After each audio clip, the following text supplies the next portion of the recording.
Hi, and welcome to the most recent edition of the Defence Eye podcast. Today, Tim and myself, we will be, with a degree of sadness and bemusement, be looking over some of the trials and travails that have affected the Royal Navy over the last 2 to 3 weeks, and what they mean in the broader sense, both for the senior service, but also for UK defence. So, Tim, what's your immediate set of takeaways about what the Royal Navy's been suffering, should we say, over the Well, last month well, plus? they're having serious problems getting ships to sea, getting warships to work, and putting forces in the field. I mean, we saw last month during, sorry, not last month, but the month before March, trials and tribulations of HMS Dragon getting her to the Mediterranean. And then once she got there, she was afflicted by even more mechanical problems and had to put into port. And this last weekend, news broke, of course, that the Royal Navy are having to scrap early another Type 23 frigate, HMS Iron Duke, dropping the strength of the frigate force down to 5 hulls. Unprecedented. In the space of 6 years, they've gone from 13 down to 5, and possibly even fewer ships by the time they start to get the new Type 26s and 31s. Well, I think we need to reinforce that point, is with only of the early retirements or the ships retired since 2020, only one was retired roughly about the time it was meant to. All the others have been retired early. And I think you can start saying, why will any of the other Type 23s see their out of service date, especially if that out of service date is into the 2030s? And of course, the last one to leave service is meant to be HMS St Albans, which at the moment is the active towed array patrol ship. Is she, as a platform, because of lack of availability of other ships, is she now going to be thrashed operationally, meaning her out of service date is earlier?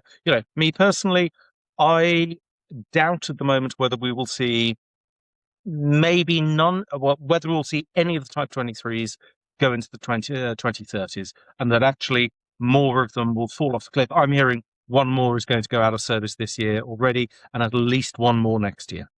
Well, this perhaps goes back to the original sin of the Royal Navy's shipbuilding program, the 2010 Defence Review, which did not commit to immediately starting to build replacements for the Type 23. So you've got almost a sort of a decade-long gap between, well, probably 8 years, wasn't it, between 2010 and 2018, when there were no commitments and new orders for frigates.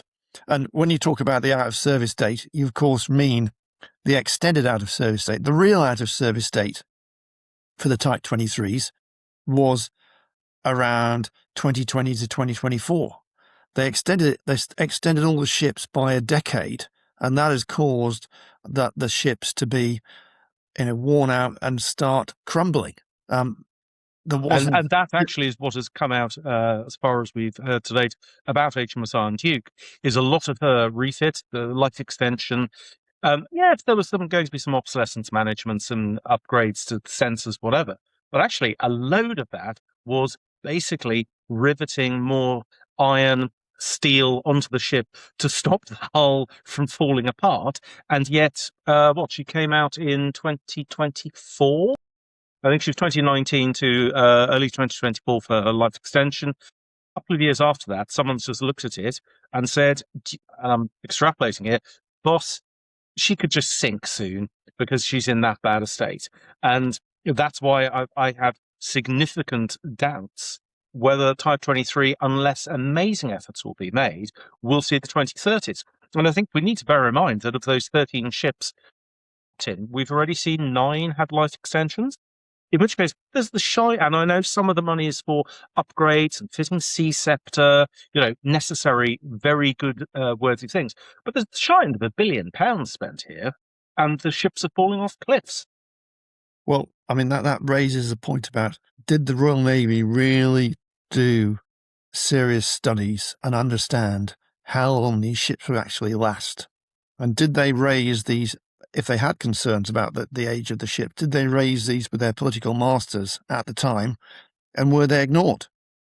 I mean, there's that famous, Whitehall MOD Armed Forces phrase, "We'll take that at risk," which is the other phrase I'll throw back, and I would agree with you entirely. And this was coined by the National Audit Office in the late 2000s by one of their greatest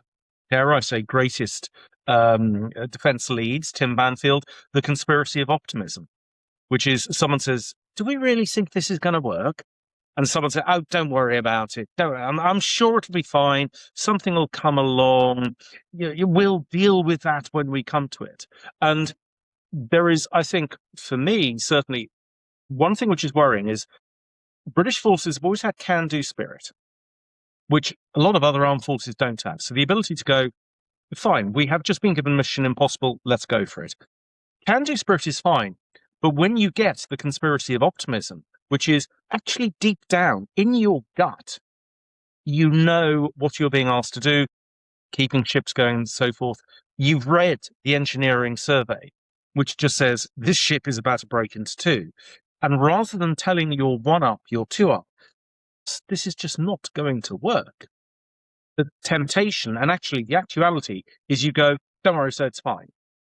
And I think over the whole issue of Type 26, the overlap with Type 23, and then Type 31 on top, a lot of this has been run on the conspiracy of optimism on the basis of, don't worry, I'm sure it'll be okay. And what we're seeing at the moment is it isn't okay and it will get worse. Well, that, of course, raises the issue of, are the Type 26s and Type 31s going to come in on time? Are enough of them going to be made quickly enough to bounce the frigate strength back up to a meaningful capability? I mean, whenever you ask the MOD about the entry to service dates of these ships, you just get fudge. And they talk about the end of the decade or 27 to 2028, and there's no specifics, which makes you wonder, have they actually got a definitive program of work to bring these ships into service? And that's a significant thing. We're talking about training the crews, testing them on the proper ranges, the sound ranges, the sonar ranges, the magnetic ranges, test firing the weapons and the sensors, and bringing them up to sort of operational capability. I mean, that is a major job of work for a new class of ship. Massive. And actually, Tim, think about it. When was the last time the Royal Navy brought into service near simultaneously two different classes of warship? And again, one of the ones just to remember about T-26 and T-31 is originally it was one class, Type 26, and that had its radar, its weapon system, and so forth. Then broken into 8+5, and Type 31 has different radar, different command system, quite a lot of different components. And I don't think the Royal Navy has introduced near simultaneously two classes of warship since the 1970s, Type 21 and Type 42. And we know that there is no longer the Naval Corps of Architects. They have thinned out on trials and test capabilities because ships are not being introduced into service and haven't for 15 years.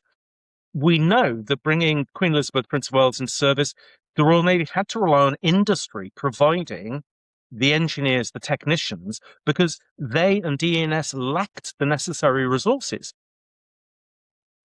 In terms of the dates and times, I'll just throw one more issue which is linked. Written answers, MOD through the ministers are saying that Type 31, especially, they will be brought into service in the 2030s. When I speak to Babcock, they say, no, we will have handed over all the ships by, at worst, Q1 2030. So there will be 4 of the hulls delivered, signed off to the Royal Navy before the end of this decade. So why are the written answer saying these ships will be delivered in the 2030s? And I think we run a very serious risk at the moment that Babcock will be delivering their ships. They will have them signed off. They'll be paid. And the Royal Navy are going to have to tie them up alongside for potentially a couple of years because they have not managed to sort out precisely what you've mentioned, Tim: acceptance into service, trained crews, the maintenance support, and so forth. So this is coming down the line. All the people I speak to are saying that this is going to be a problem. Is anyone in the Royal Navy actually gripping this? And I have to say, at the moment, and of course they never want to speak about any of this, I think you have to accept they probably have not managed to work out what they're going to do. Well, they're in a perfect storm, so to speak, to coin a phrase. You've obviously got the Type 23 frigates are falling off a cliff, going out of service. We've talked about before the problems with the Type 45 upgrade, and also so they're significant. Probably 3 or 4 of those are out the game at any point in time. So the number of ships that the Royal Navy have to put to sea at the moment it is half a dozen probably, which is not enough to cope with the flow of people out of the training establishments. So you have HMS Raleigh, HMS Collingwood, Britannia Naval College, who are churning out sailors and officers. They're going into training. And we need to put in Royal Navy recruiting has been going really well recently. And they are the 3 services, I think, you'll correct me, Tim, I think 3 services, they've had the best recruitment and retention of the 3 services. But once they come out of that training, a key part of their further specialist training is to go on a ship and put it all to use. Now, if you've only got half or a third of the number of ships you expect, those officers and those senior ratings and sailors are being used in shore establishments. Remember, we talked about before, the RAF have got this dreadful phrase, holding pilots, where there's not enough fast jets for them to progress to a frontline squadron, and that they're sent off to run sports or do adventure training or whatever. Now, the same thing we understand is happening in the Royal Navy. You've got dozens of officers and hundreds of sailors who should be on ships learning their skills. They're not doing that. And come 27, 28, 29, when the Royal Navy needs those sailors for the new ships, they will not have got their tickets, their qualifications, their sea time to be able to take the ships to sea. So it's a perfect storm. You've got old ships that aren't good enough, falling off the perch. You've got new ships that are arriving, but your human resource is just not going to be there. Well, and it's being, dare one say, badly managed. And, one of the issues I've heard people say, well, can't you just speed up the delivery of T-26 and T-31? And the answer is, well, it is possible, but what we're talking about here is it's not a tap where you just open it and the flow increases. It's not that. If you are going to, just for the sake of argument, double the delivery rate, have you got the physical dockyard space to build and assemble ships? Have you got the workforce to be able to do that work? And then the crucial one, which as we wait for the defence investment plan, you have to go out to your subcontractors and say, I asked you, couldn't you provide your flange widgets by this date? I now want you to accelerate that. And your subcontractors have to go, well, we have to go to our subcontractors and ask them to deliver quicker, and we have to pay them quicker. And so you actually require money. Now, the last time I spoke with, both the frigate yards, they were saying, can they accelerate production and delivery of T-31, T-26? And the answer is yes, but A, it would take money, and B, there is a lag of at least a year whilst they recruit the shipyard workers, they prime the supply chain. And I have to say, at the moment, I'm just amazed how few people inside the MOD seem to understand about lead times, which ought to be a fundamental military issue. But there is this belief, and also with ordering munitions, I've come across people who seem to believe that if the lead time for, let's just say, Storm Shadow is 2 years, so you order it, 2 years' time you receive it. And they seem to believe that if they defer a decision by 1 year, they will receive the Storm Shadow in a year, rather than the fact that all you do is just push your lead time to the right. And this is the thing with the frigates.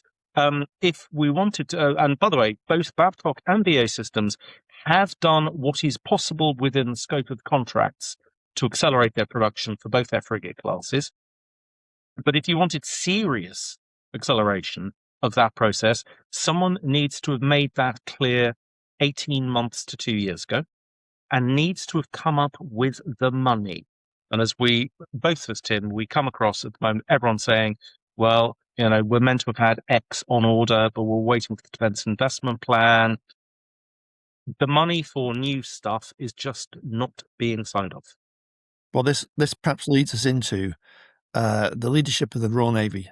First Sea Lord, General Sir Gwyn Jenkins, has this quite ambitious agenda for the Royal Navy to take it. He calls it the hybrid navy, where the combat mass of the surface fleet and the submarine fleet will be enhanced by pairing them with the main hulls of the frigates or destroyers or submarines with fleets of swarms of drones in various shapes and sizes to dominate the North Atlantic and quadruple the fighting mass of the Royal Navy with these unmanned autonomous systems, which is probably what's needed in the current environment.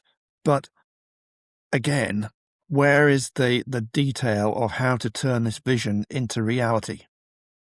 Well, can I just start with one thing, Tim? Last week, the First Sea Lord, General Sir Gwyn Jenkins, gave, tub-thumping speech to his opposite numbers from the Joint Expeditionary Force, the JEF nations, so Scandinavian, Northern European, and talking about how Britain would lead them in this new Atlantic Bastion concept, and Britain would provide the framework and so forth.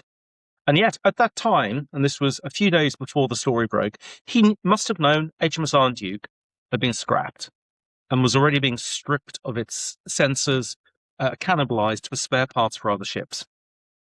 Does he ever have imposter syndrome?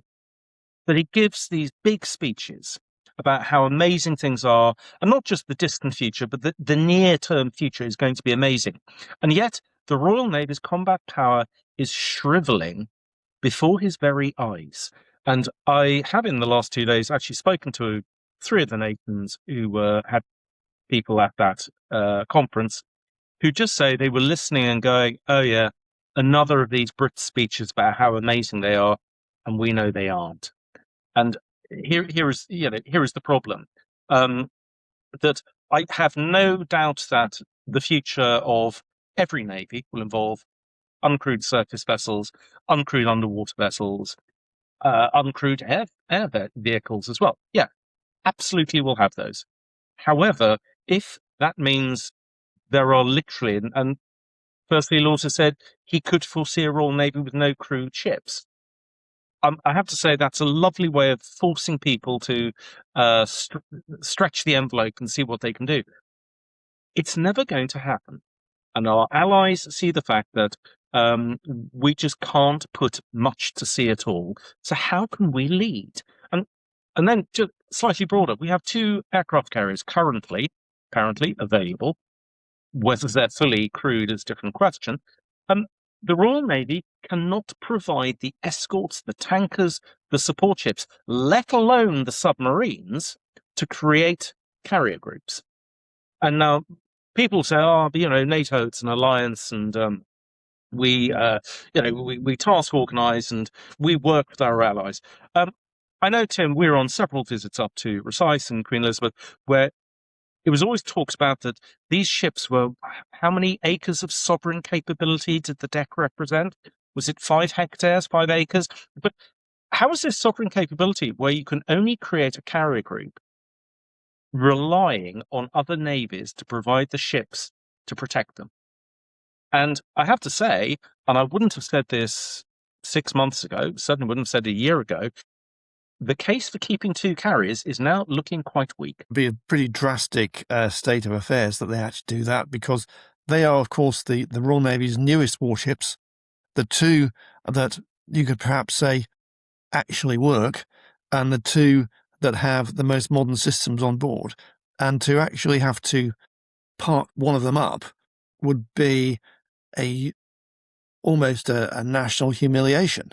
To do that, the lampooning that you would get would be enormous. 4 out of 5 astutes are parked up.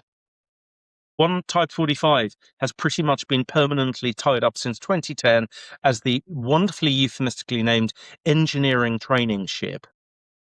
Okay, so a QE is well over 6 times the size of a Type 45. But I think the problem is, if you want national embarrassment, humiliation, there is a litany of problems with the Royal Navy showing these problems, and I wish it was better, but I'm just concerned mainly that no one seems to be gripping this, and the worry is the behaviours that have led to delays to new frigates, running on old ones, thrashing the ones you've got.